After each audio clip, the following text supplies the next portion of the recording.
Praise the Lord. Odofo Nyankopon shall be praised. Say, and then so come home. Onyame asem esua yimo.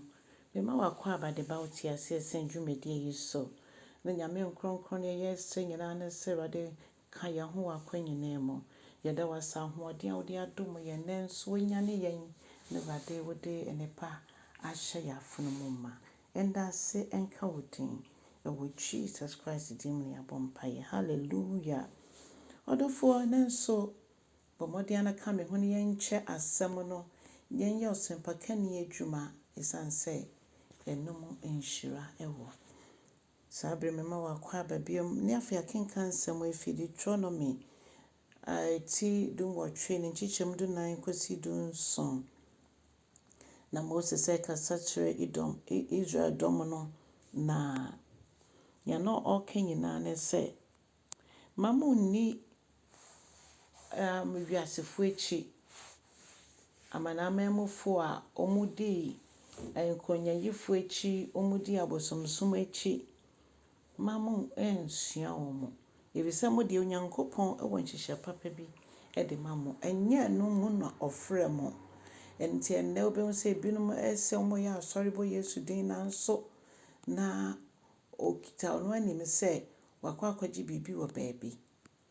ose daabi nye enum na wafrɛ yen amanyame sompa odofo enye keke se wafa Yesu Kristo so urade no kraje nkwa na enu ano no daabi eya brabo sie ma nkronkron no kwan ema no eye adwuma fa ye mu a obekyerɛkyerɛ nsi de sese yebo ye brafa na ma Kristo asafo nso etimi egina enne nipa bebre na sorry ekaseti asafo no na so ne ese ye ne se ye bompa ye no ne yesese nyame na dom no eno so fe se waka kyerɛ yen osi oma hela ponkɛse entwi mfa asafo no so odofo me ne wo ya femu de ye ya ma asafo no ene ne wohi enye nea ye begina bedwamu etwa asafo no echi ene esesa bibi ne mompa ya ye bekɔ ekotodwe anim na yabɔ no eno na esesa bibi onyame se wafrɛ yen ama enwuma pa na Awurade se obepagye odiifo bi efi edom no mu ampa yen nyina di adanse se onyankopon eyi Joshua efi dom no mu edi ne gina Moses anem okache Moses se kasem nyina kyerɛ wo mo efi se sa na me ba bɛyɛ omo mu na kyesi ya ye mu no asafo na mu no egidefo anem no a ye gide se adepa bi anim no ye mu na no nyankopon se owo ne nkrofo ewo mu na enye nhyehyɛ wahyehyɛ ama yen se ye bedi nkonyayifo echi ye bedi abosomsomfo echi na emom ose obema yate ono nyame na nibiom akwan a esisi ye nam se yɛda ne yɛkyima Awurade akwan esisi sanse nipa de ne wura hye nipa mu no ɔsese yi ye refri nipa mu na yɛgyae se yɛde yɛ ho ɛto nneɛma bi a ɛbɛyɛ yɛ ohoni ana ɛno bɛyɛ yɛ bosom ɛyɛ yɛ nyame ketewa bi esi yɛ nimu a se yɛgyegye mu de a yɛbɛhu nyame ani onyam ɔdɔfo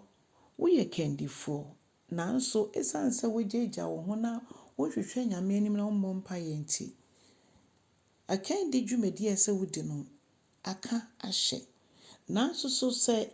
yamana anya keke so mafa Kristo Yesu se merade no bekraje nkwantie no ano no ne mom ye ma nkronkron kwa no ne ye adwuma fa ye mu a ye behu n'ani onyam ye ntita we kyire ye be ma ho kwan se de onyankopon de Gideon ye say mighty man of valor se de odi Joshua ye se de odi Elijah no mo ye no mene wo nyina ye nipa se sankrofo ya se yesetie se de omo ye ya megide se ne nyame aka fa ye ho ne de opese ode ye no ode ye beye enuti so bi gya ne ho ma Awurade de ne ye ema ededi nti emma wani mmre obi ne mom konkoto dwanim na bompaye yenka nche nyame nkronkron so no nka se ni ye kan ewo ya na monto ye tumu na yebedi nkunim sedia onyankopon eka fa ne ma ho no sɛ wabɔ yɛn ama nnwuma pa. Ɔdɔfoɔ, momma yɛnyɛ kanea baabi a yɛbɛkɔ biara. Baabi a yɛwɔ biara, yɛnum kasa, yɛne yɛyɛ. Yɛsuban, yɛabrabɔ a nnipa hu yɛn. Yɛmma yɛnkae sɛ agyidifoɔ no, ɔmo abrabɔ no sɛ Kristo nti na yɛfrɛ mo Kristofoɔ no. Yɛn nso so ɛ. Ɔdɔfoɔ, sɛ w'abrabɔ ɛnsɛ Kristo, wiasefoɔ akɔ a wo ne ɔmo na ɛkɔ, agyidifoɔ ba wo ne ɔmo na ɛba a, sesa w'abrabɔ na nante ma Kristo. Amen.